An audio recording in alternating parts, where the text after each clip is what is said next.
ఖచ్చితంగా ఎక్కడో దగ్గర డిస్కనెక్ట్ అయితేనే వాళ్ళు మన మాట వినడం మానేస్తారండి.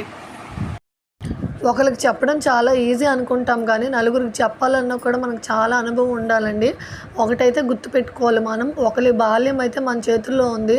మన ప్రవర్తన, మనం మాట్లాడే తీరు, మనం ఇంట్లో నడుచుకునే విధానమే మన పిల్లలు మనల్ని చూసి నేర్చుకుంటారు. వాళ్ళు పాజిటివ్గా పెరగాలన్నా నెగిటివ్గా పెరగాలన్నా 100% కారణం మనమే. వాళ్ళ బాల్యం అందంగా ఉండాలంటే ఖచ్చితంగా తీర్చిదిద్దాల్సింది మాత్రం మనమే.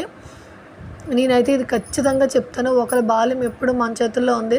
మనం ఎవరి జీవితాల్లో హీరోయినో తెలియదు కానీ మన పిల్లల జీవితాల్లో మాత్రం మనమే హీరోయిన్. వాళ్ళు మనల్ని ఎంతగా నమ్ముతారంటే వీళ్ళు మన పక్కన ఉంటే చాలు మనం ఏదైనా సాధించగలమని మనల్ని నమ్మేది మన పిల్లలు మాత్రమే. అందుకే నేను చెప్తున్నాను, ఒక నిమిషం మనం కోపమైనా, ఒక నిమిషం మనం ఒక చెయ్యెత్తినా కూడా తర్వాత మనం వెంటనే రియలైజ్ అవ్వాలండి.